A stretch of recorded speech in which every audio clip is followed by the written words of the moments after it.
Welcome to everyone to this municipal election panel organized by Democracy Club, as you can probably tell by the fancy poster we had, and also Solidarity Club, Solidarisuusklubi Tampere.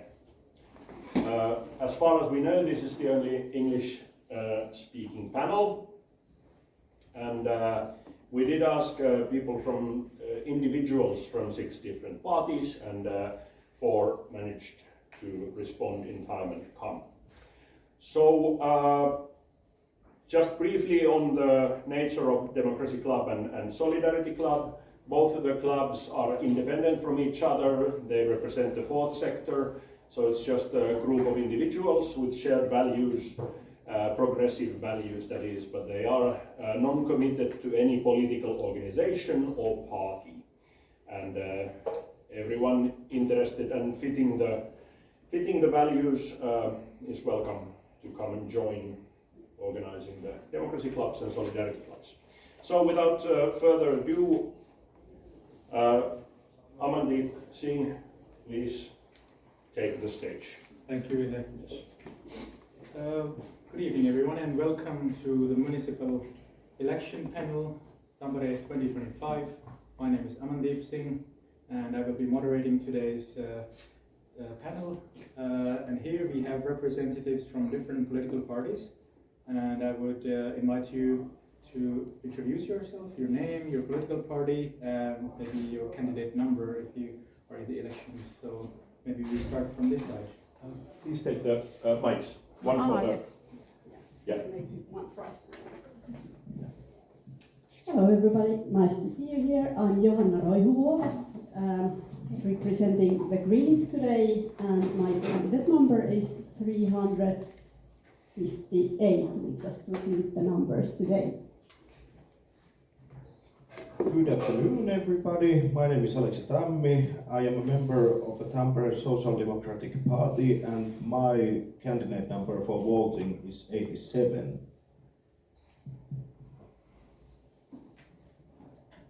Hello, I am Bex Tapanainen. I'm from the Communist Party of Finland, and unfortunately our numbers have yet to come in, but I will let you know once they do.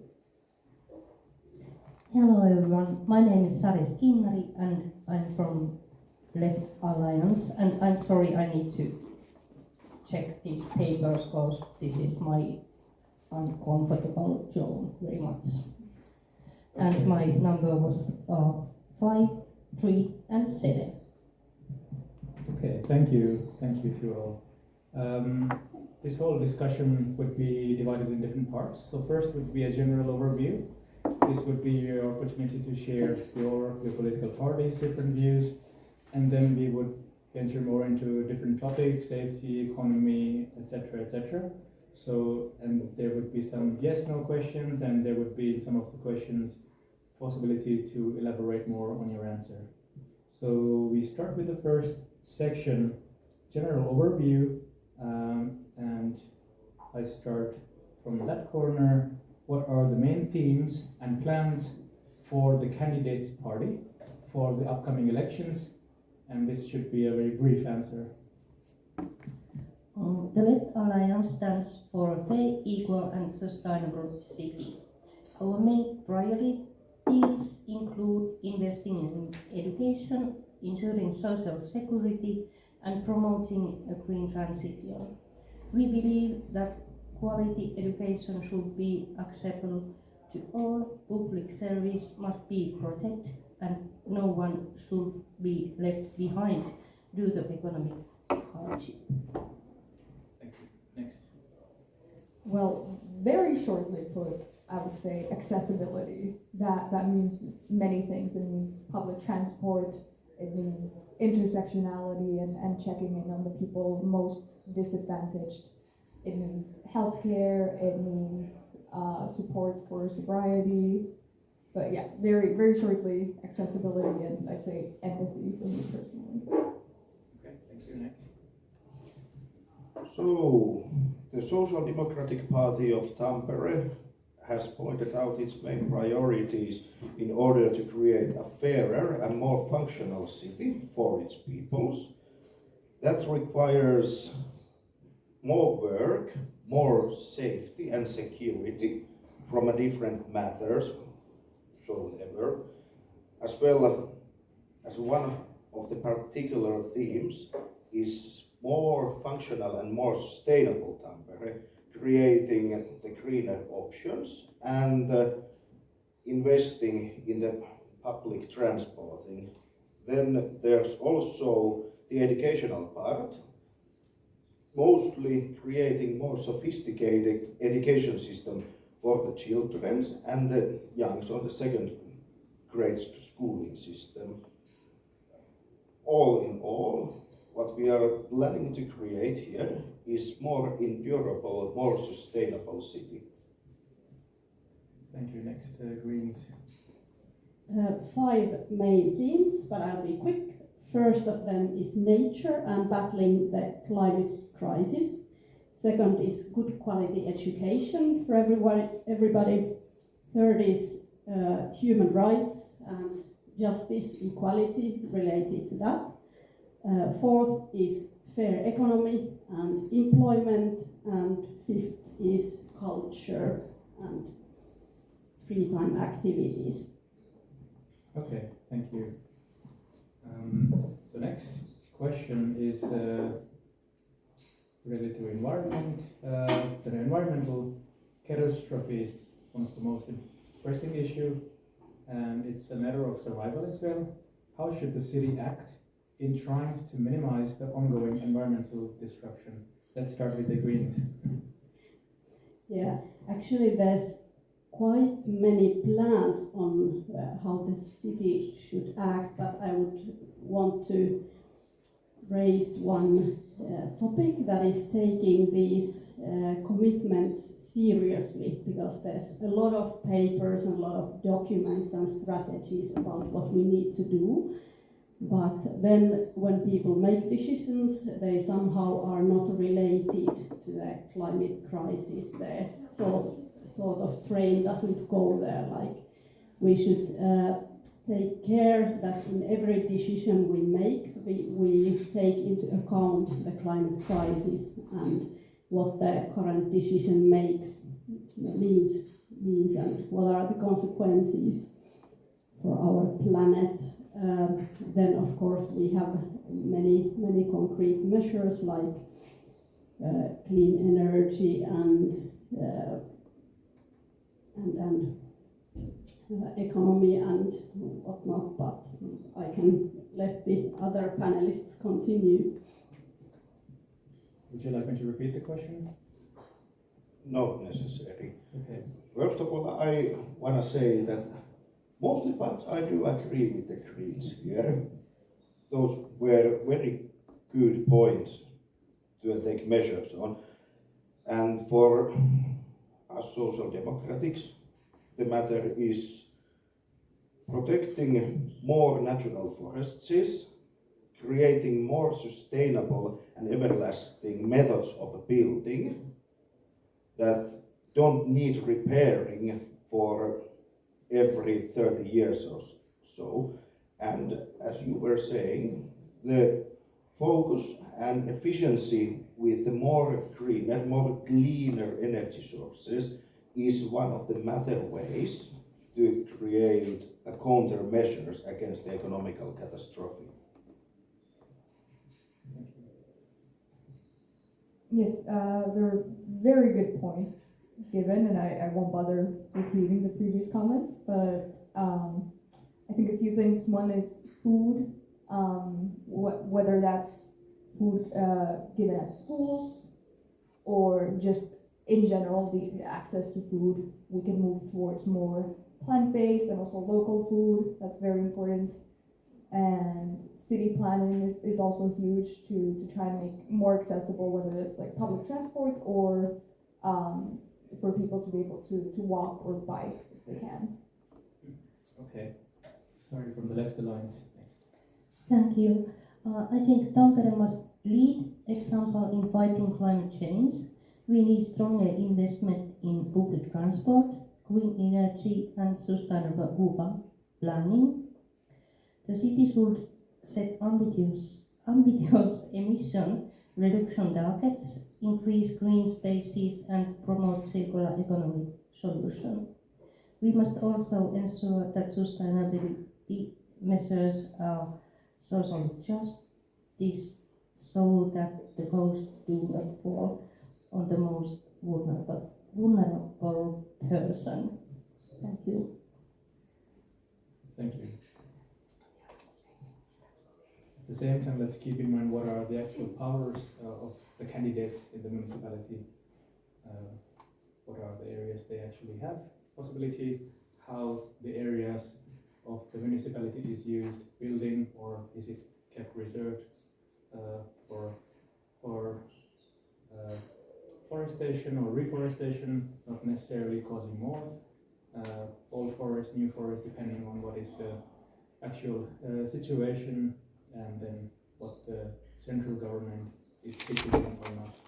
Okay, then we move on to the third question in this area. What ideas do you have for the city energy politics? Briefly summarized. So the city's energy politics. You can start from this side.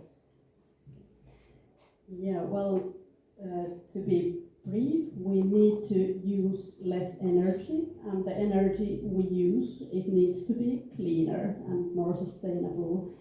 And methods for doing this is Tampere is not such a great location for big wind power fields, for example, because the city is quite dense, but we can collaborate with other cities and have like aerial collaboration in this topic. And then also like city buildings should be renovated in a way that they consume less energy, and people need to be made aware of the consumption of the energy and methods on how they can improve their own consumption and carbon footprint and such. Okay, let's move on to SDP. First of all, I need to disagree slightly about the wind power and wind turbine systems, because Tampere as an aerial sector is quite big enough. Although the city area is very dense, we still have, for example, going to the east, we have less populated areas which hold more industrial area already. So building some kind of couple of dozens wind turbine facilities there wouldn't be so much a problem. We also have a Tammerkoski going through the city, of which water turbulent energy we could harvest more effectively. And the last has grown a certain kind of a fascination for myself. There was these questions about these small modular reactors, like a miniature nuclear reactors, of which do produce clean energy, and they are quite cheap to build, and they are safer to build nearer the populated areas, not in the centers, although, but as I was saying at the beginning, in Tampere we do have enough areas to harvest these opportunities as well in order to create greener, purer, even cheaper energy. Yeah, once again, very, very good points. I do think we often in Finland forget about solar energy, because people look at the depressing lack of sunlight we get during the winter, and we forget that, you know, batteries exist and we get a lot of sunlight during the summer. But I think when it comes to climate emissions, a lot of people talk about like this personal, like individual responsibility, and most of the emissions are made by huge companies and rich people. You know, they're flying planes very short distances, and like, so economic equality is a huge thing for that.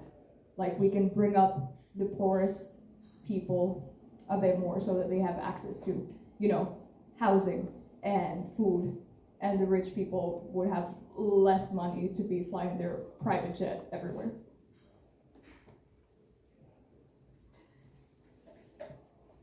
I think we need many small resources like wind, solar, and bioenergy, and also we need to take care of our own kulutus. Consumption. Thank you. They help me. They are so nice people. But I'm not expert that energy question. But I think we need to be carbon neutral city as soon as possible. Okay, thank you. Different points, some of them common and some newer ideas too, with the miniature nuclear power plants. Can't help it. Okay, then we move on to the fourth question in this topic. The city should fund events that increase interaction between different cultures. Yes or no? We can start from that corner, from Vasemmisto. Let's take the Yeah, they have no. cards. Yes, let's wait until you have the yes and no symbols. Okay. The city should fund events that increase interaction between different cultures. Yes or no? Yes. Investing in the cultural events. I need to put my eyeglass. Now I see. Events enriches community life by creating opportunities for dialogue and understanding among diverse groups. Such events help break down stereotypes, promote social inclusion, and celebrate the unique contributions of every culture. This not only strengthens community bonds, but also fosters a more tolerant and resilient society. Yes, I think we've seen, especially with the current government, that racism and also more generally hateful like sentiment towards any minorities have gone up. Like hate crimes have gone up, and I think much of that, like I never think that even with violence that I have personally faced, I don't think that those are bad people. And what I have found very effective is just for people to actually interact with each other, like to see that, you know, people of color are not a monolith, that they are individuals. So truly like having access and being able to interact with different minorities, whether that's culture or sexuality or gender, that is a huge thing that the city can and should absolutely promote. Great. Any comments from STP? After that, there's not much to add. But if I must, then, as it was stated, one cannot simply and stereotypically, not blindly hate something of which one truly understands. And that's why these cultural events would be very important matter in our city, because then we have a first-hand contact with the other cultures, and thus we have a greater connection with the different point of views of living and being, and what we do understand, we cannot truly hate. Okay, do you want to say something? If I may, yeah. Sure. So, we have really wonderful organizations, associations, volunteers doing activities and creating discussion events, collaboration between different cultures. So I think what city can do and should do is to fund these organizations that already have the knowledge and the volunteers who do the job and are experienced in it and have the knowledge and skills instead of maybe of arranging these one-time events, which are also nice, but what I think we need is the grassroots movement and involvement and commitment of people for this cause. Thank you. this would be more like summarize the first part of this topic. But I want to ask shortly if your parties have already been doing or arranging these kind of events for integration. So on behalf of your party, have you already participated or arranged certain these kind of events where you bring people together for more interaction amongst different cultures? You want to start from Vasemmisto? Yes, but I'm quite new in Tampere and here, so I don't know that much. I would like to know. Okay. And yes, In the past, you can tell. I moved in Lappeenranta, Okay. so I'm sorry. Yeah. Okay. No worries. How about Communist Party? Yes, we have a few organizations that we have worked with. Most recently, we started working with Sumud, and in general, we've done, especially with different Palestinian activists, especially like I got the chance to meet some like actual Palestinian activists, and I believe his name's Ata Darwish, and I got to translate for him.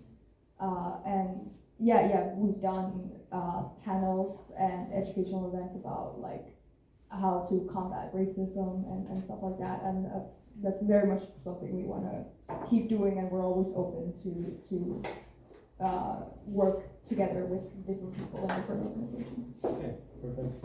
Next up, SDP. Well, after 2 years of experience, I must say that I have no confirmed information whether our party has been creating such multicultural events, but I do know, me myself included, that many of our individuals have been taking part in different kind of together bringings between cultural experiences, and I wish that we could extend it to the political party level also, not just individually, but as an organization. Okay. Greens. Yeah, very important topic. We just had a big national event for the Greens, and there was a workshop where immigrants and asylum seekers, refugees were leading the workshop and gathering and organizing ideas about how to make the involvement of immigrants and asylum seekers in this society better, and we've been doing some events and activities and try to actively keep in touch with the immigrant communities here. Okay. Thank you. Okay. So we would have other topics to discuss, and if you can you all hear me well, and you can hear the comments from the Put the mic a candidates bit well? closer so we can hear you well, but we can hear it also on the recording. Right, okay. So the next topic would be economy. So diving deep here, I'll start with the first question in this section. There were discussions in the news that about 1 million people in Finland are at the risk of poverty with the current government's austerity measures. In face of this threat, how does the candidate think we can best ensure economic well-being of all residents? Let's start from Vasemmisto. We need stronger social safety nets, affordable housing and fair wage. The city should ensure that no one falls through the cracks by proving support for those in need and investing in employment opportunities. Free or low-cost services such as education, healthcare and public transport can also help reduce economic inequality. Okay, thank you. That's from Communist Party. Yes, there is the like sort of four cornerstones of mutual aid and like basic necessities, that is sanitation, nutrition, housing, and healthcare. And much of that we can do on like a parliamentary level. Something we saw the KPÖ, the Austrian Communist Party, do in the late 90s when they were having a housing crisis, is that they campaigned for a rent freeze and lowering of rents. And now my Austrian friends tell me that they have very incredible social housing. Like if you have lived in Vienna, for example, for 2 years, you can get a very, very nice apartment for like 200 euros a month. That's insane, and that's absolutely something that we can do here. But then also it's important to remember that, you know, governments come and go, and it's not the best for us to rely on that, you know? Like, let's not put all our eggs in one basket. So the like mutual aid and working together to build like a support network that does not rely on the government. So, you know, like a soup kitchen, for example, that we are already doing is very important. And I think the most important actions are done on the streets, actually with people, and not in the parliament. Great, many points there. Alexi from SDP. Thank you. First, that was beautiful. I really like it. Yes, affordable housing is always in the main point, as well as is the working, sufficient public health care. And as the left was stating, that we need a sustainable and effective social security network to support each one of us. These are the uppermost necessities that we must take care of in order to remove the segregation between the different areas of this city, for example, as well as creating these so-called mixed neighborhoods, despite one's economical status, if I say it correct. Yes. That will also increase the neighborhood equality compared to others on the same sort, and it will prevent some groups' segregation, and it will at most help to create a very workful interaction between different groups of people. That is all. Okay. Greens? Yeah, the cost of living is definitely one of the biggest problems, and the city has housing companies. We should build more apartments because the price also is dependent on how many apartments there are available on the market. Then I would like to add kind of co-housing and communal living. It would make the cost of living cheaper and also bring people together. And then Tampere has these nice little examples on how to make living easier if you don't have much money, like discounts on services, or you can borrow a theater ticket or a concert ticket from the library. So these kind of ideas are very valuable, so that people can attend and participate and live an active life even if they don't have much money. Great answers. It's encouraging to see our candidates are well aware of this topic and willing to do something about it if they are chosen. Next is how would you support small-scale entrepreneurship on city level vis-a-vis to, for example, big businesses? Do we start from Alexi from SDP this time? My pleasure. So, the best way to support these small business owners is to commercial them to your closest group of people. The best way an individual can do is to use these services despite the formality of it. Not just these big nasty companies, but the real artisan work in action. Or let's take an example in here Tampere. We have so many beautiful, nice cafeterias here, which are small businesses and privately owned. You just need to visit there, and you need to let your friends, your close ones, your relatives to know that these are good places to go, take a chat, for example, as an municipal level. When facing the economical crisis, like the COVID-19 was back then, we need to give them some sort of an assist with enough wealthy and resources to maintain themselves through the hard economical times. I think I'm done. Okay. You can go from Bex first. Yes, thank you. I think we have these a part of a way that we can do this is through city planning. We have these kaupakatot, these commercial streets,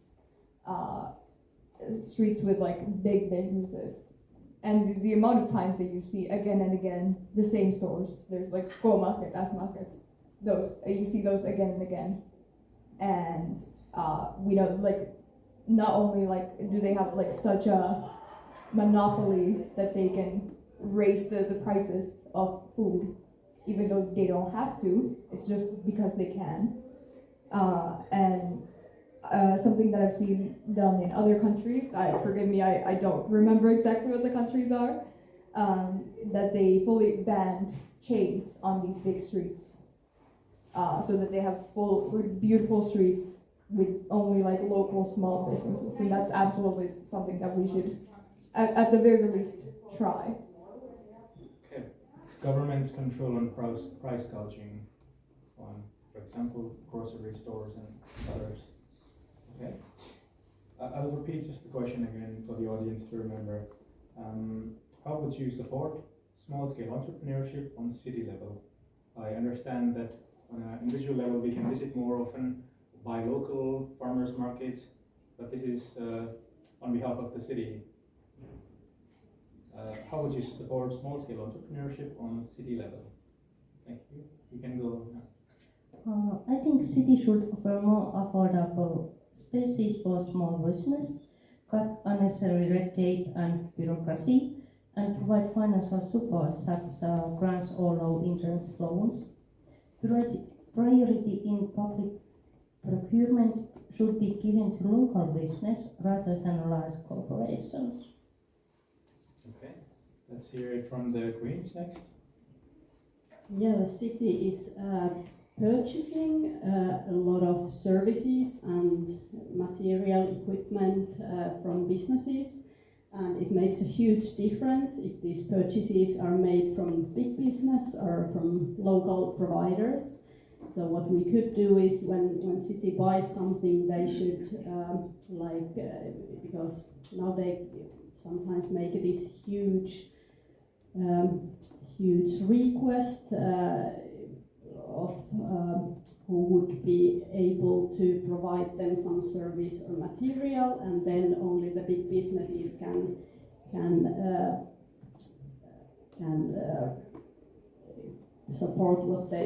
provide what they need.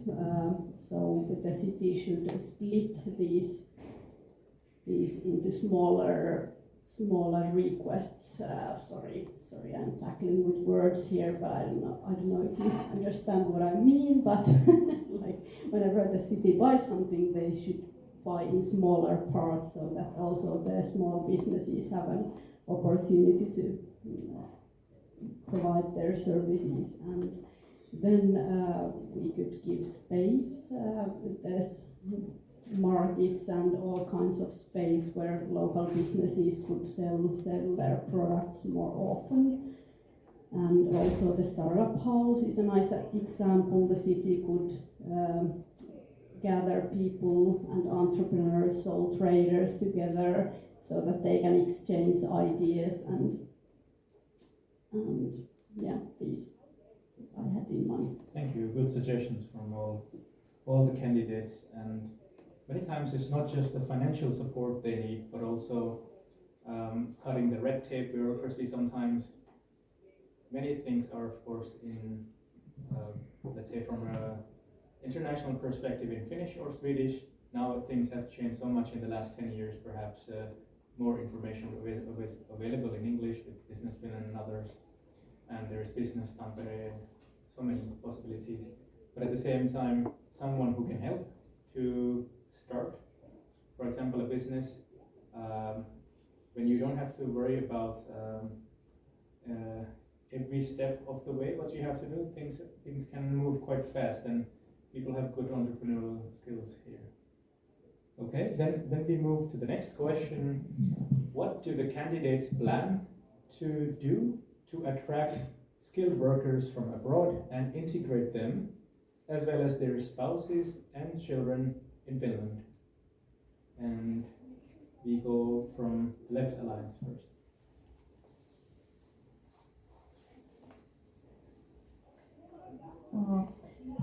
Tampere must improve its internal attractiveness, by ensuring that foreign workers and their families feel welcome. This means better language support, smoother bureaucratic processes, and stronger integration programs, including access to education and job opportunities for spouses. Thank you. Next. Yes, once again, great points. I think languages is quite obviously like a huge thing. So both like language education to be more accessible, like free language classes. You know, we hear the right wing complain about, oh, they're not integrating, and then it's like, well, if they don't have the money to pay for the classes, how are they going to speak the language? And I think also for those who don't yet speak the language, or, you know, you can also get citizenship if you speak Swedish, which is not super useful in most cities like here. And many services like healthcare is not always available in any other language than Finnish. Like if you call up your local health center, there will be an automated message that's in Finnish. So like, pardon my French, but if you don't speak Finnish, you're kind of fucked. So, you know, that's a very simple thing that we could and need to fix. So like, that's also people complain about, oh, why are all the immigrants always at Kela? And that's also like the same reason of the only chance you have at getting those services in a language other than Finnish is to go there in person. All right. Thank you. Next, Alexi from SDP. So the best ways to interact another people from around the globe to come here for working with their families, with their children, is to provide them a good working environment with much opportunities to invest and to create, with not too shaky limitations. And one of the best ways to make this to come true is, as stated here, the free language education, teaching the language and vice versa, to create a communal understanding for one another. And I just lost a word there, but let's see. Yes. No. I had some brilliant idea and I lost it. I feel really shameful. But you get the picture. Here, be my guest. Right, let's go with the Greens. Thank you.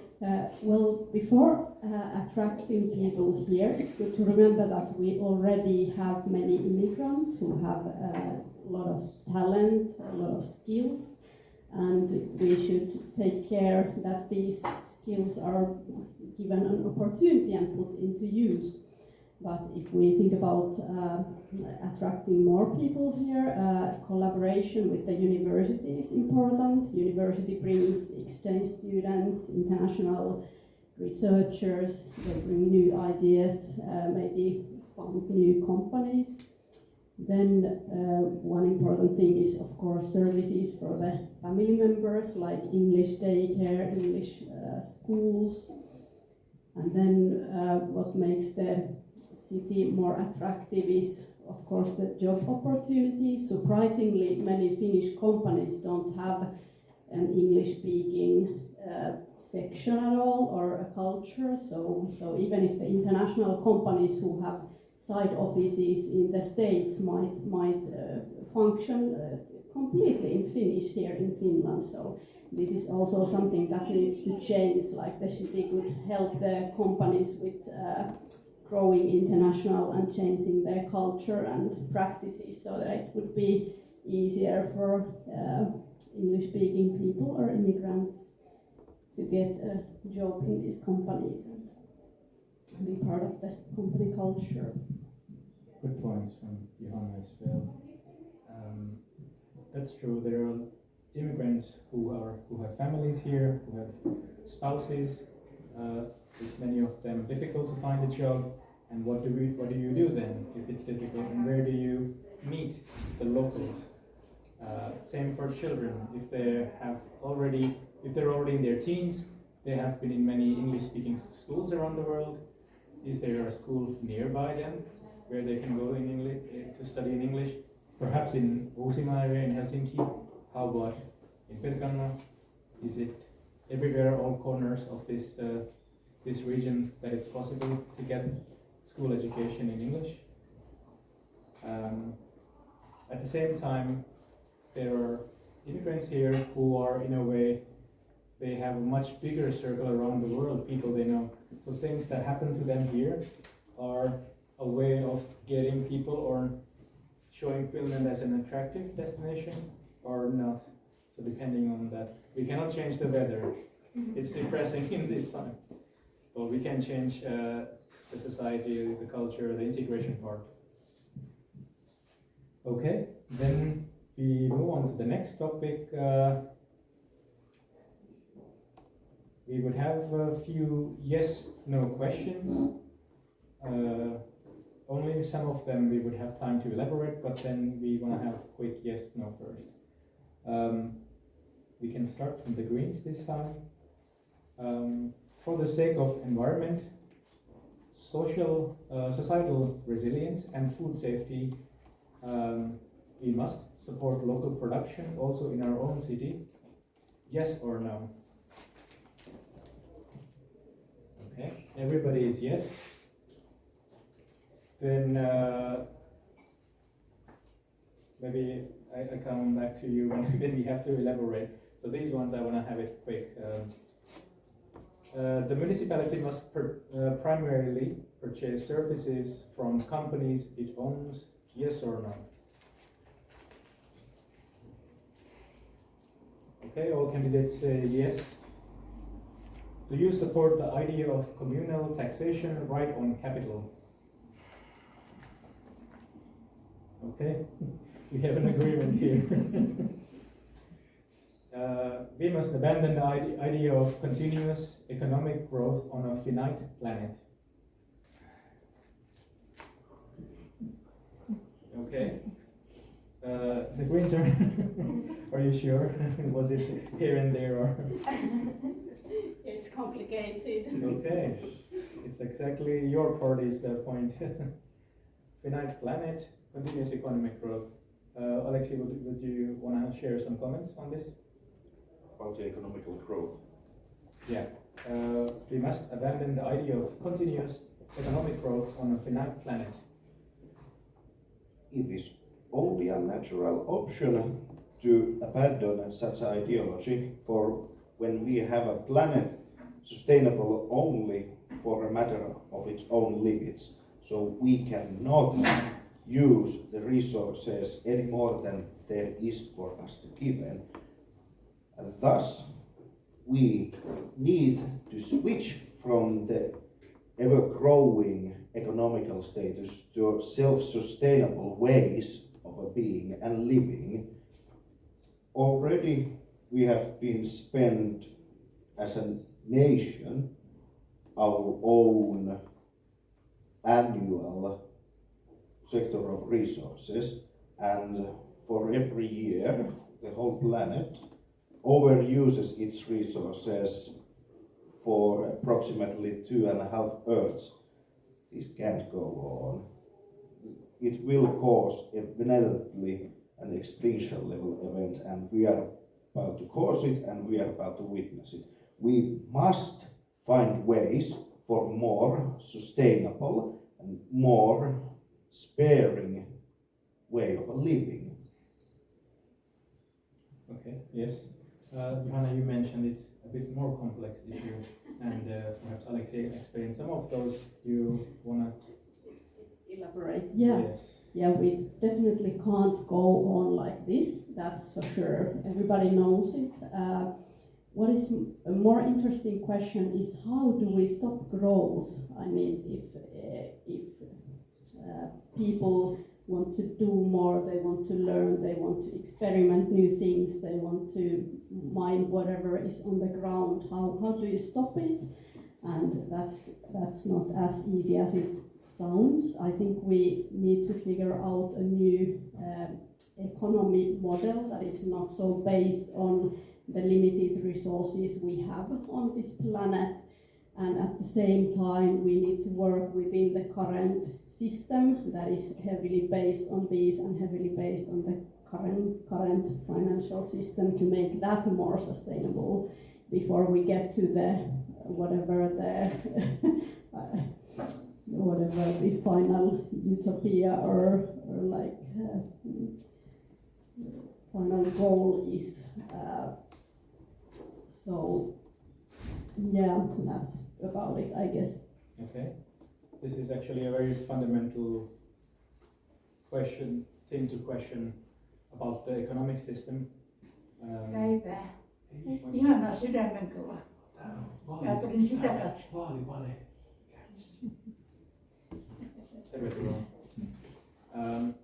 So this is a bit more a very fundamental question about the way economics run to question, and this is of course a thing that many economists are thinking about.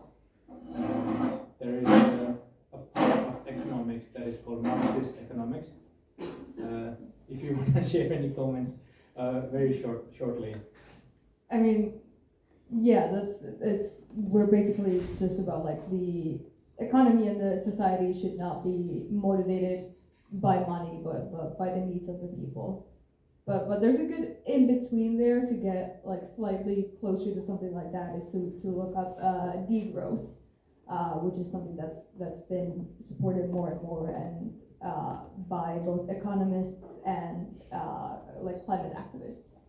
That I definitely recommend that as a stepping stone towards socialism.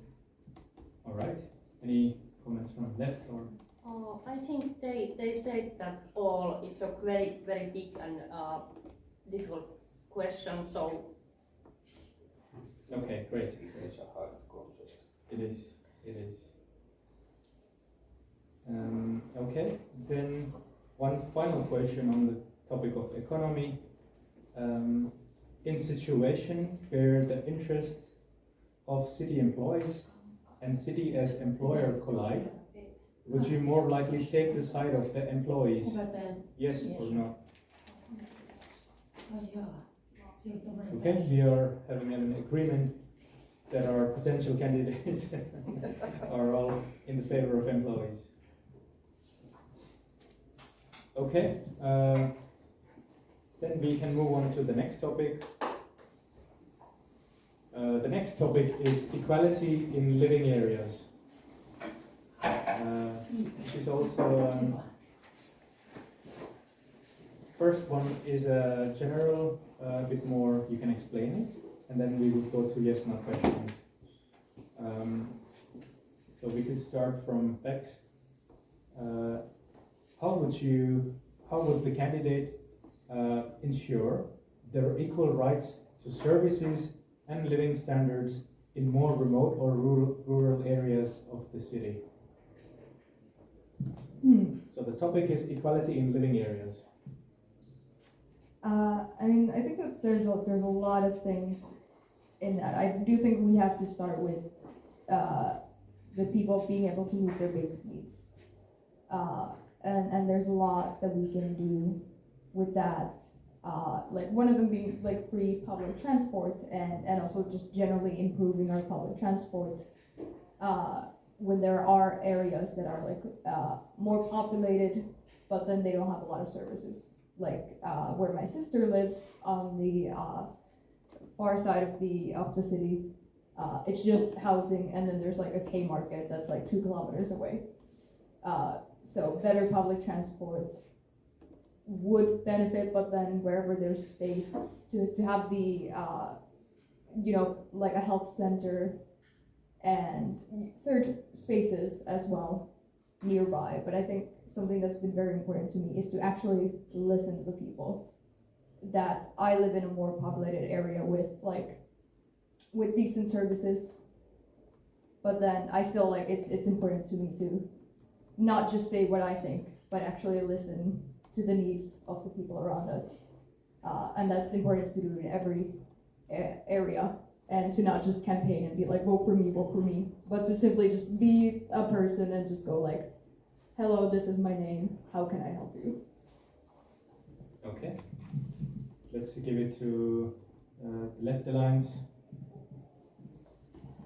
I think public services such as schools, healthcare and public transport must be accessible in all areas, not just in the city center. Digital services can help bridge some gaps, but they cannot replace physical infrastructure. We should also support local business in these areas to strengthen community life. That's a good thing, yeah. Okay, Alexi from SDP.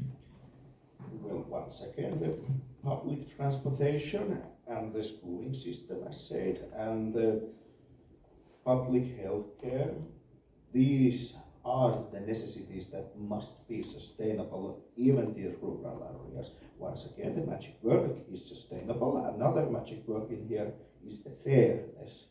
And we can also manage to keep the necessary services on the distant and rural housing areas by intending to divide the central city's population more sproutedly to these even distant areas, in which case we could also, by the means necessary, spread the services to these more distant areas, thus forward once they start to repopulate themselves. We don't need to centralize all of our population and architecture and infrastructure in these small areas. As I've stated a couple of times before, Tampere, despite being a city, still has a lot of land, a lot of a living space to be used. Why shouldn't we use it? Why wouldn't we make it more flourishing, more livable from the head to head, for example? Okay, good points. Johanna? Thanks. Many things were mentioned before, so I won't repeat them, but I would like to add these moving services, because sometimes there's a long way to travel to the services, but for example, healthcare services could be such that it's actually the practitioner who moves to meet the people. Then we could also strengthen the local community so that they are not so dependent on the central services somewhere far away in the city, so that they can be more resilient and handle it on their own to have the support of the city. And then maybe also I had a third idea in mind. Forgot about it. Yeah, sorry. I will add it if I remember it later. Okay, thank you, all candidates. Okay, the final question in this topic of equality in living areas is, do you support free public transport in Tampere, yes or no? The other way. Or even, it's downwards. No. Yes. Correct. Yes. It's a no and yes. Okay. So candidates from left, Communist Party and SDP are saying yes, and from Greens is no. Yes and no. Now, No. finally we have a disagreement. Please invite. Yes, Jana, if you wanna share, elaborate more on this. Yeah, I very much do support the idea of free public transportation, but I don't think it's realistic at the moment. I can't make a promise that we would get free public transportation, and if we have limited money to arrange the public transportation services, the money I think would be in better use if we have very cheap prices that are affordable to people, and we have as wide and extensive public transportation network as possible, so that people from different areas of the city, for example these rural places, can move around, because there has been like research and exploration about this free transportation. And if the money is put into that, then you can't have much of the transportation. So it's going to be quite a limited system unless the politicians are really, really willing to invest in it a huge amount of money. So that's why I would also say yes on a theoretical level, but in reality I bring these thoughts on the So table. the Greens say no based on financial reasons. It's maybe not feasible. And then the parties who are saying yes, what are your reasoning for it? Absolutely, on these economical situations, like the ones we are now deeply moving into such a miniature Great Depression, it's the inflation. But the idea of a free transportation is most certainly worth supporting. I did get the picture when you stated that it is not affordable, not feasible now, but the very idea, if ever be able to make true, would get my wholehearted support. It is part of a human nature to get this chance, this opportunity to move from one place to another, even when in an old age, even when disabled, even with no money. And it is a part of a human essence, it's a part of a civil right, it's a part of a human right to manage to express yourself. One of those forms of self-expression is an ability to transport from one place to another, despite the characteristics one possesses. So in that, in my mind, I would most certainly and wholeheartedly support the free system form of traveling. Okay. Full support from SDP. How about Bex from Communist Party? Yes, I think that this is something our party hears consistently, as well as me as an individual. When I talk to people, we hear that we are unrealistic and that our ideas are naive. But to me, it's very important to remain hopeful and ambitious. Because if we are constricted by what we think is realistic right now, we'll never change anything. Okay. On the left? I think it should be free or very low price, because it helps people use public transport and also help climate very much. Okay. I'll elaborate on the topic. So this is actually a case study from Estonia and I think maybe Luxembourg. These things have already been done there. The results in the first few months were very promising, that it significantly reduces traffic. But then what they did notice that it saturates back to the normal after a given time. And what they notice is that now the roads are full and the public transport is full because of free public transport. So this is a bit deeper, a bit more complex issue than that.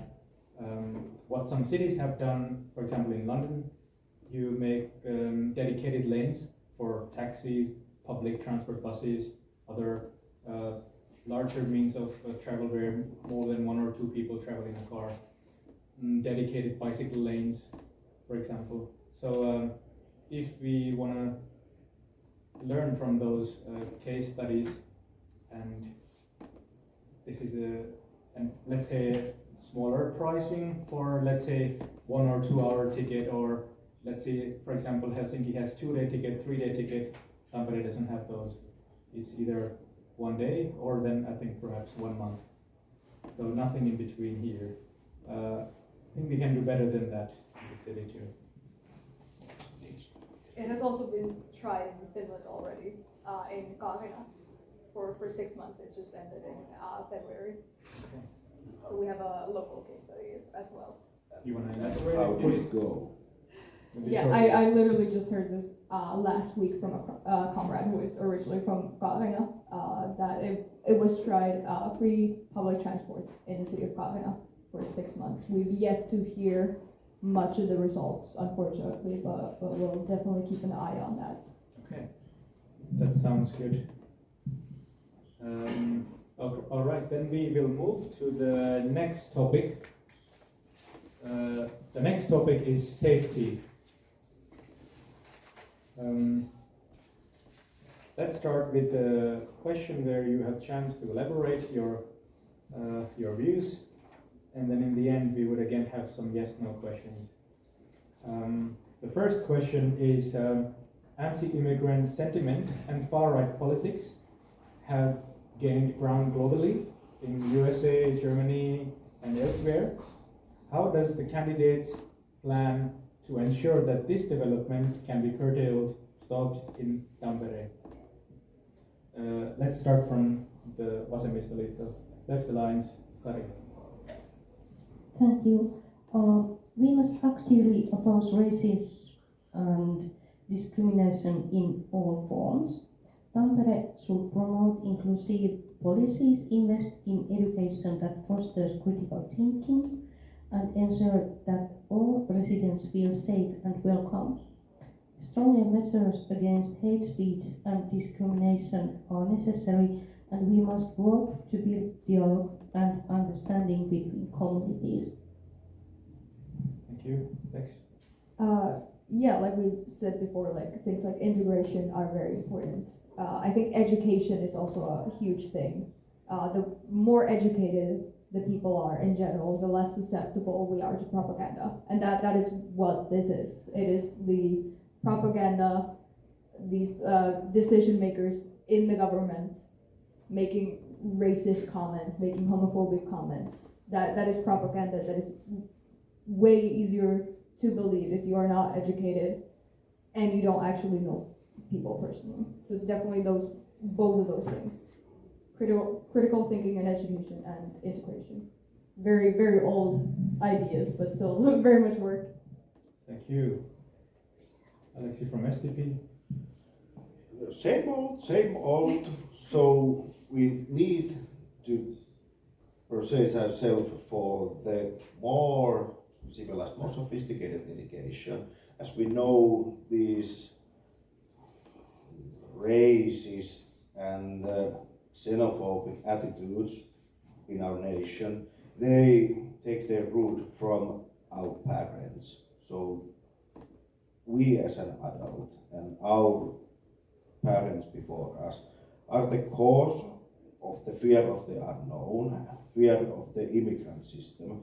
So as stated here, the education of the youth is the key in this. When we teach our children, when we educate our youth, then we do not have to punish and judge our adults, but we must start this anti-racist discrimination process through the children who are still able to learn relearn and unlearn these bad patterns.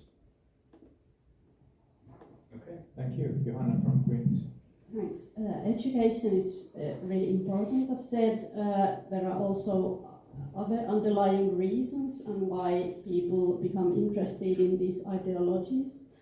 We need to address the problems about uneven wealth distribution, people not having a sense of belonging to any community, and hate speech and other factors that contribute to people getting interested in these very hateful and harmful ideologies.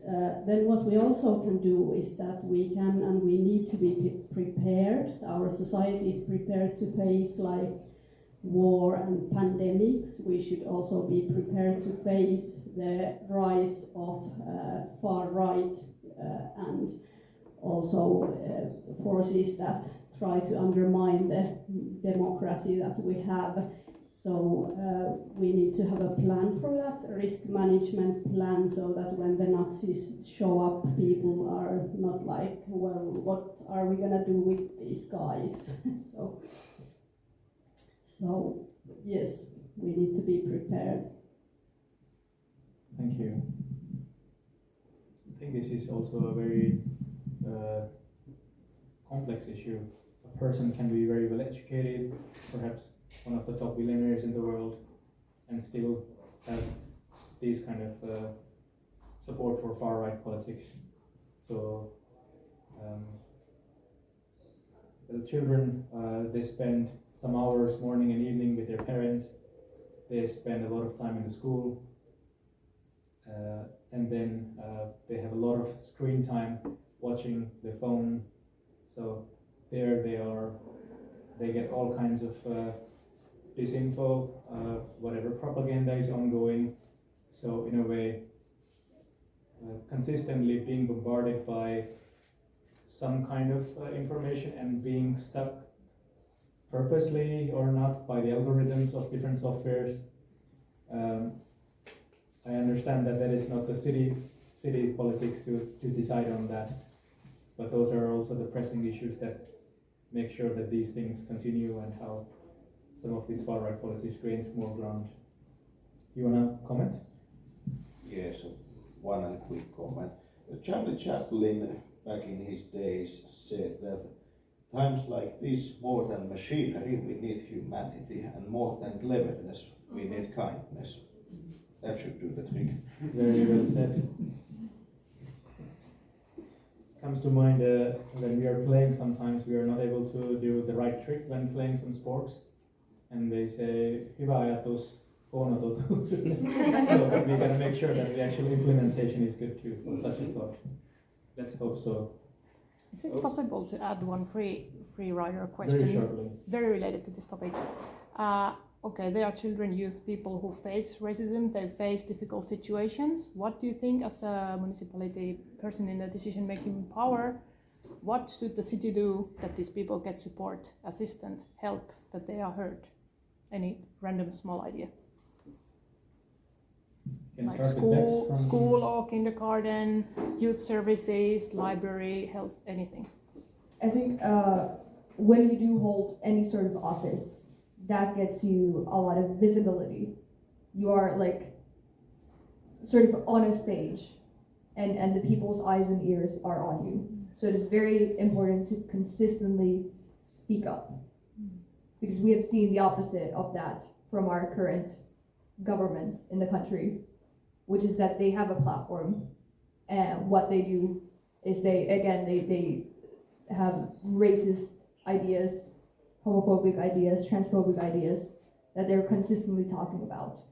And that makes it more socially acceptable for random people on the streets to repeat those ideas and also to escalate that, because sometimes it doesn't stop at talk. Sometimes it escalates to violence. So we need to, that's the very simple thing that anyone in office can and should do, is to consistently always speak up and correct the people around them. And that's also something that we can do in our personal lives. even as individuals. Like when you hear someone say some racist shit, then just correct them. Any quick comments from anyone else? It's okay. Then we have it. Yes, perfect. All right. Then we move on to the next question. Johanna can start this time. How could we make the city more safe for women, minorities, and other disadvantaged groups? Recently, there's been a lot of discussion about the city center feeling more unsafe and people talking about that, but in the reality, most acts of violence still happen at private properties, mostly at home. Domestic violence is a big problem. We, in the city, we've had the shameful situation that we've had too few shelters for women who need to escape these domestic violence situations. We need to address that problem, build more shelters, make them available, and somehow also try to find the people who are right now suffering without no one knowing about it, and deliver them the information about that things can change and they can get help. So that's one thing I would bring up, but I'll let you suggest other things. Okay, we can go in this order. STP next. Yes, well, in Tampere, as we were saying, the safe house system is a flaw. We need more secured, safe places for the women, for the children, for the disabled, so to say, so that we don't need to face these cruel and unjustified violent actions, which could be prevented with some sort of a brigade. We also can figure out ways for given oppressed peoples ways to show up more supplement ways of a need of a help. We must lower our standards in taking them in when in the need of a help. And there was this one, I always forget. As you see, my memory is quite fascinating. Next. Yes, I can start with this with the context that I live in Nikala, where if you've been looking at the news, there has been lately, there's been stabbings, there's been murders, and something that I've seen gone up very much in the past 3 years that I've lived there. And something that seems to be currently the idea of the city is to build a new police station nearby. So I want to use this chance to say ACAB. So like the police, by definition, their job is not to prevent crime, but to come there and do what they can when it has already happened. The police do not keep us safe. And there's also, I know my neighbors and I know that they break laws on a somewhat consistent basis, but they're not bothering anyone. They're not, no like violent crimes committed by the neighbors that I know. But yet more police there means that those good neighbors will go away and they will be put to prison for no good reason, at least for me. So it is very important for us to do preventative care. That is first off for people to be able to, again, meet their basic needs. I will not judge someone for like robbing a store when they are starving, you know. So we need, if we want that to go down, then we need them to actually have access to food. And that also means like mental health care and things like that. So it's truly like prevention and access to basic needs is where we need to start, and less police. Thank you, very good answer. Mental health care is also important. Okay, next one is left. We need more resources for shelters and social service and improved police response to harassment and violence.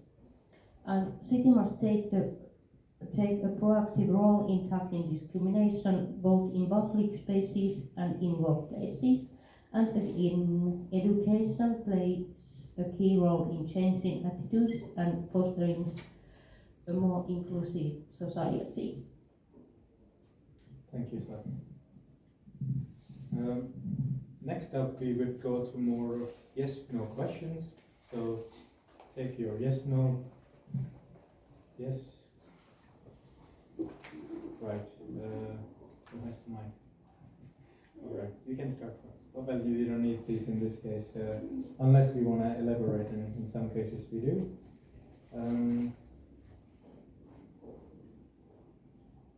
All right. The first question is, people's economic day-to-day safety is being attacked by constant rising expenses of housing, that is rent, others.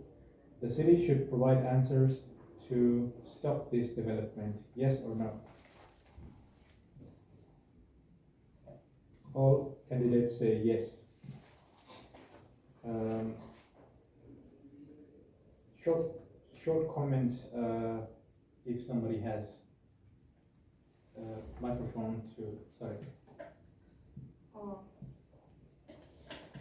The continuous rise in housing cost puts a significant strain on households, undermining economic security and quality of life. By implementing measures such as rent control, subsidized housing, and includes urban planning, the city can alleviate this pressure. Such policies not only protect residents from economic instability, but also ensure that everyone has access to safe and affordable living conditions. Thank you. Lex, you want to say something? I think I've mostly made my points on this so far. So again, like rent freeze and lowering rents, which is something that the city can do if it wants to. And I think also like there's something that we can do locally to a certain extent, as long as we know who our neighbors are, to prevent gentrification. There's an idea from the Great Revolution of France, which is Il est de mon pays. Like he is of my country. To know who your neighbors are and to like not let the gentrifiers in, because I do want to keep promoting that everyone is active and that politics is not just about being in government. Okay. Any points from Alexi or Johanna? Affordable housing, affordable housing, affordable housing makes living so much more easier, so much more pleasing. But if I need to point out something else, have we considered the chance or opportunity perhaps for public gardening for seasonal vegetables, for example? I've seen a couple of those back in Valkeakoski back in the days, but I think that's not a bad idea. We have these regional areas here in Tampere which we could quite well use for the public gardening and harvesting purposes. And I don't even mind if it's free for all, why wouldn't it be? And then you can grow whatever you please in there, and you as a gardening community could switch with each other the greens you've been growing there. I see it as a very relaxing, even very therapeutical experience, and it would most certainly help with the increasing prices with everything. A very natural idea. Okay, so you mean if your party is in control, they would perhaps give some land or some kind of that to support this idea? We most certainly would support the idea, and we would most certainly search for the fitting land for this.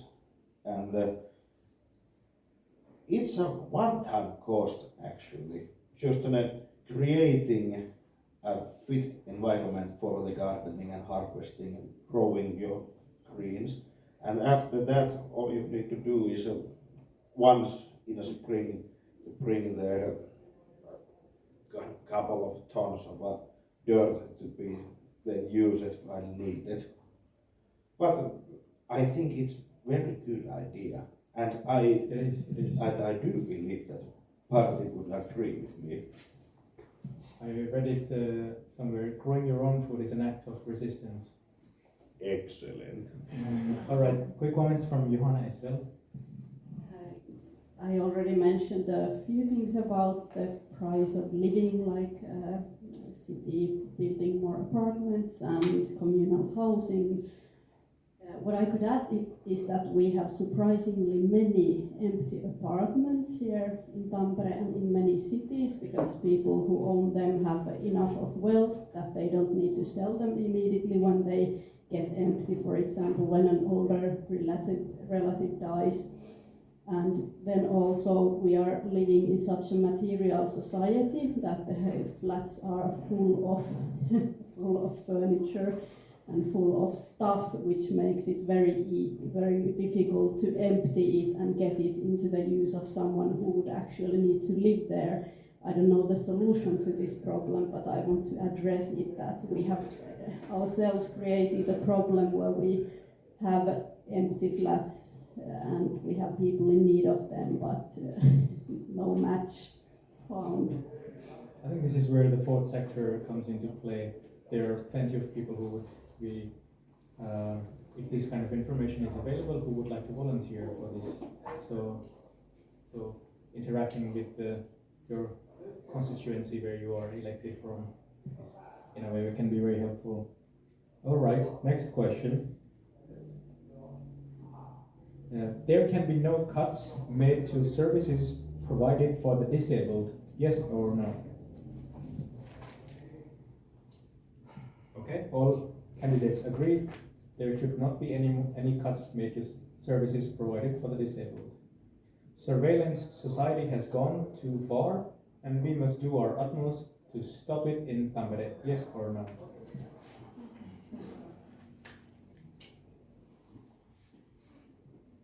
Are you sure? Okay, all the candidates agree there should be limits now, no more surveillance. Do you support, or let's see if you want to comment on that next? Short comment, brief. Yeah, well, I did already say ACAB, so I think that's enough on this topic. All right, thank you. Okay, then the final yes/no question in the topic of safety. Do you support the idea of publicly provided safe drug consumption rooms for safe injecting and such? Yes or no?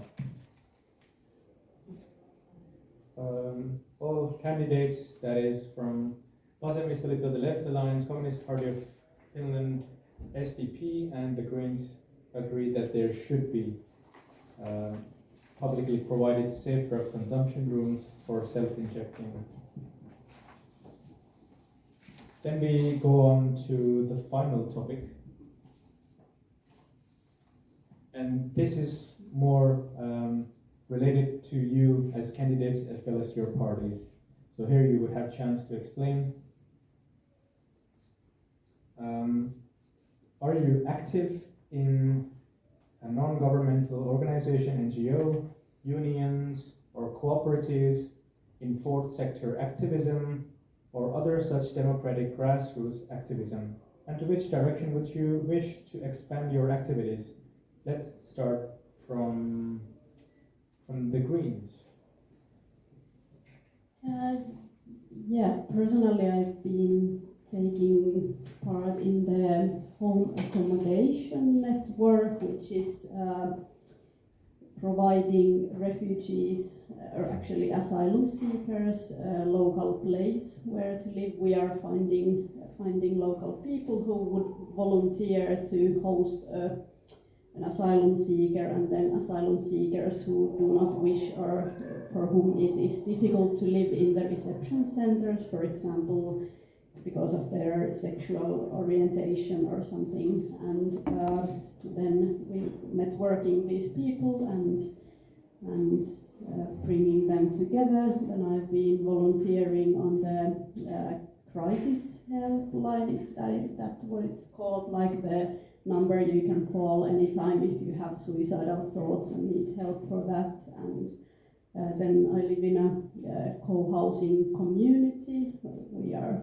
trying to build our own own small place here within Tampere, where we try to live in a more sustainable way, and where I would like to expand my activities, maybe like nature protection, preservation has been my interest recently. For example, Kauppiniihama, I've been involved in that movement, and I would like to know more about it and get involved in it more.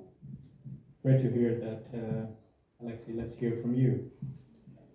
Well, this is going to be brief.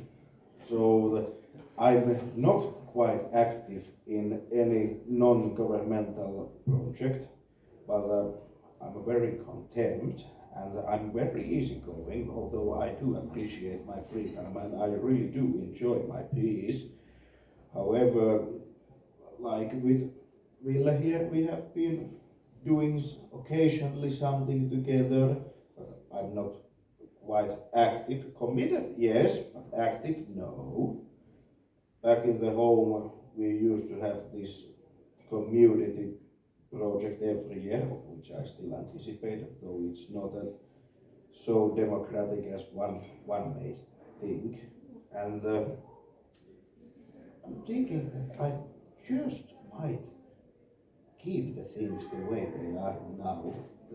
If there's about to happen some kind of extension, then so be it, but I'm not actively searching for it. But I won't say no when it comes on my way. All right, thank you for the honesty too. Next up is Bex from Communist Party. Yes, I mean, I would love to do more union work, but unfortunately under my profession we are not allowed to unionize. So last year we had this huge campaign, Oikeustyöhön, Right to Work, to campaign for better working rights of sex workers in the country. Unfortunately that didn't go through, but I'm trying my best to keep in touch with my colleagues as much as I can. Legally speaking, this is not advertising. Yeah, and then I'm currently in the central committee of our party. There's a lot to do there, and I was previously the chairperson of the Communist Youth of Finland. I was also at one point for about a year the co-coordinator of the European Left Youth Network. But as of right now, I do want to focus more on local action. I think that is where the strength is. Like truly starting with the smallest things of getting to know your neighbors. And we have these great political clubs in the city, Democracy Club, Solidarity Club, Radikale Klubi, all of these are incredible, and I try to pitch in wherever I can.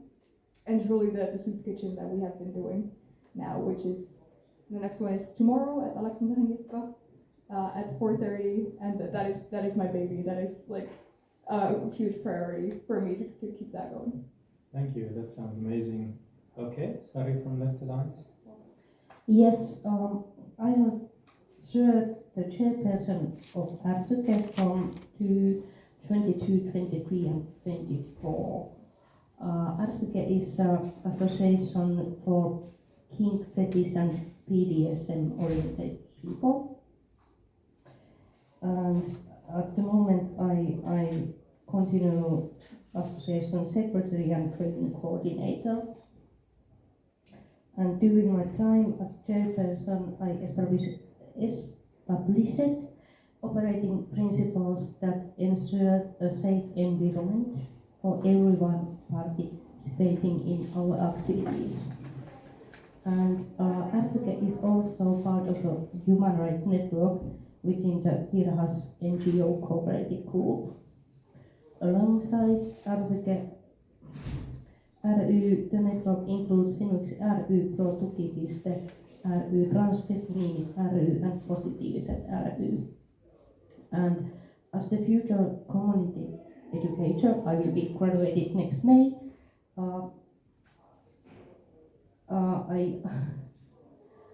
I want to contribute to the development of various communities, volunteer models, and low threshold civic activities that enhance inclusion for everyone. Thank you very much, Sari. Lots of activities there.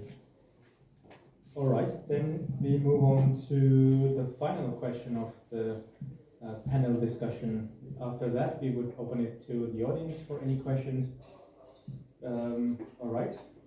The final question then is: with which parties would you see yourself most likely doing cooperation in day-to-day municipal politics, in city council or otherwise? We can start this from Left Alliance. The Left Alliance is open to cooperation with all progressive parties that share our values of social justice, sustainability and democracy. We are particularly aligned with the Greens and the Social Democrats on many key issues. However, I'm always willing to engage in constructive dialogue with anyone who is committed to making Tampere a better place for all. Thank you, Bex. Next, from the Communist Party. Yes, we have been talking already since campaigning has just started with local candidates from the Social Democrats as well as the Left Alliance. That would be the dream, to have totally an actual red government. And obviously we've also done a lot of cooperation with the Animal Rights Party as well as the Feminist Party, and they also hugely supported the sex workers campaign. So that would also be in the cards, I'd say. Okay, great. Next is Alexi from SDP. Now, while I'm sitting here and I've been participating with this conversation, I can wholeheartedly say that very good working companions are sitting here right next to me by both of my sides. I see no reason why we could not cooperate. It's as simple as that. And I'm most certain that with the open conversation, if there's some crossoverings, then with enough talking, discussing, we can achieve pleasing compromises and in the end perhaps even a consensus with those things. But as we sit here, I see no reason why we could not cooperate together flawlessly. Great answer. All right, then Johanna from the Greens. On a party level, if you want to form alliances, then you of course check if you have shared values or at least not too much contradicting values. Then in separate, let's say you have a proposal in the city council meeting. Of course, we are open to collaborate with anyone who is on the same side in that particular topic. Let's say, for example, the preservation of Kauppi-Niihama forest area. If true Finns are now wanting to do it, then that's a good thing for the nature, I guess. On a personal level, I tend to like to talk to people regardless of their background, and I'm quite interested in hearing and learning what they think and understanding why they think the way they do, even if we disagree on some topics. Thank you. And lastly now, I'd ask all the candidates one by one to repeat their name, political party, and if they know their candidate number already, then great. So we could start from the Greens. Johanna Roivuvuo, the Greens, number 358, but I don't expect you to remember it. Alexi Tammi, Social Democratic Party, Mr. number 87. Yes, Vex Tapanainen, Communist Party of Finland, and 105. Whoa. Great, we have a number. I am Sari Skinnari, also known as Ilona or Ilona Sinulle, from Left Alliance, and my number is 537. Thank you very much. I'd close the panel discussion only from this questionnaire side, but now this is open for the audience. Okay. If you can shout, that would help. Okay, shout. Or I think it just. but it can also repeat. It moves. It's okay. Yeah, it's fine.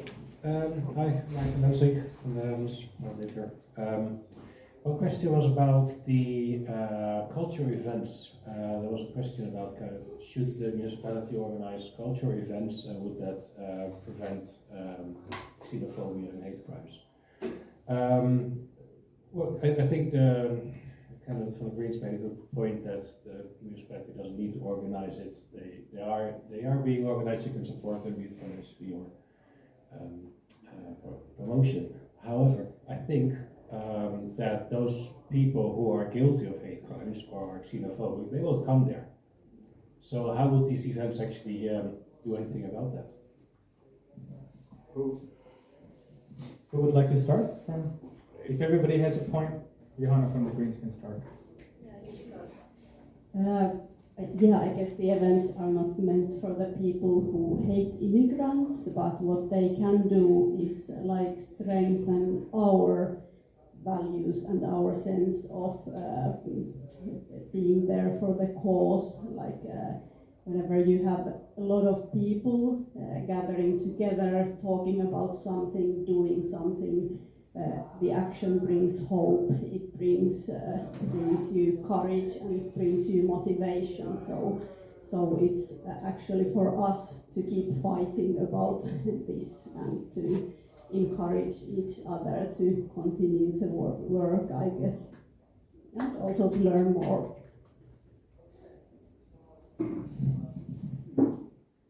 Yeah, I think there's a thing of if it is in a public enough space, you know, if that event is by the city and it's at like Keskustori, it will be very hard to avoid. And these races will just have to see everyone else getting along. And then also there's ways to lower the threshold of what makes you want to go there. You know, if there's like, they have free coffee, free food, then it's like, oh, well, I hate these people, but free food? You know, we have options to make more people join, and the more that happens, the better it is for everyone. Okay, that sounds like why election campaign parties are giving away crepes or pancakes. Alexi or Sari? Don't mind if I do. Go ahead, Alex. So these anti-racist, anti-fascist events for the people with the common sense and the reason whatsoever are meant for us people of a reason so that we could express ourselves with the strong voice of a unison against that kind of a communal feeling, not any far right wing PS individual's voice. It will turn out insignificant. It's just a one individual opinion versus the voice of the many, and that voice of the many is also a stated fact. Against such a fact, shouted with a unison voice with a great valor, not a one person's pathetic opinion holds much a value, if value whatsoever. Good point, good point. Other questions from the audience? So the topics we covered were economy, safety, equality in living areas, for example. Also running out of time. Yes. Okay, let's try to be fast. Okay. Mine is not like a question, more of a comment. I'm just trying to make one thought being heard, and this is regarding the integration of foreigners and integration, especially the integration of skilled specialists. And good points were made here, like about Finnish courses and like general programs. And I slightly disagree on that because I think, yeah, accessibility to courses it's important, but it's not kind of like, it's not that problematic because when you come, for example, as a refugee or a spouse, you have a right to be a part of this integration program. It's a good program.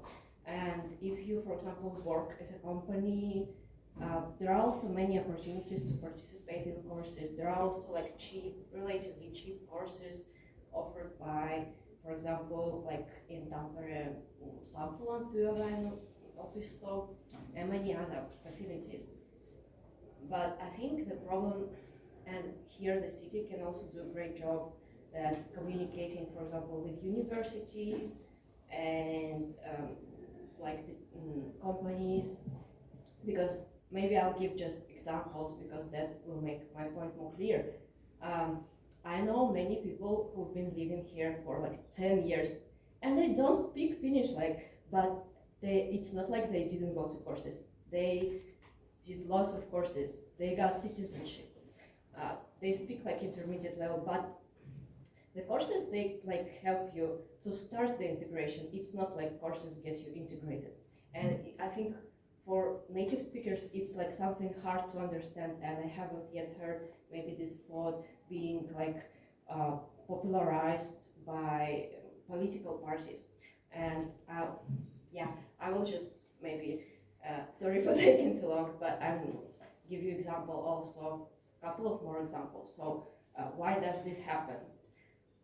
All right, for example, me, I'm a PhD student at university, and I'm telling you, PhD is a 4-year program. You can integrate perfectly in 4 years, but then 2 years you do language courses, and then I try to do like courses in my field in Finnish. There are none. I cannot. Is a struggle to find like these courses.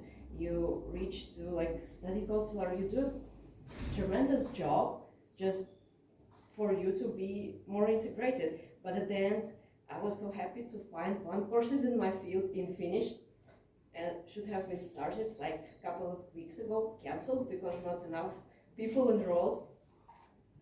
Yeah, such a pity. But I think, but on the other hand, there are many people who feel more integrated, and that's because they get a chance to use the language at work. Like, for example, if they work in a customer service, like they get the chance to communicate with people. I think here my point is that educate, and also there is a problem that immigrants, they don't stay for after graduating from universities, but it's one thing, of course, is job market, but also like not feeling integrated is because we should do something about like educational facilities for adults and companies and like governmental services being more open towards non-native speakers. Yeah. Thank you for your comments. Would you have, some of you have anything to reply to that? Sometimes foreigners can speak pretty okay Finnish, but still the family stays not so well integrated into society. And if at some point they run out of all options, they have to move to some other place outside to a different country. If you have comments, please go ahead. Otherwise, it's more like a homework from good comments from the audience. Allow me to begin. First of all, that was a lot of information in the first beginning, but let's take a couple of points here. The interaction between the immigrants and the native Finns, is that how they say it? Citizens, yes. It works both ways. It's not very effective, nor is it completely fair if we only try to interact the immigrants to our society, when we must also consciously interact our own citizenships to these new cultures, these new backgrounds of the people.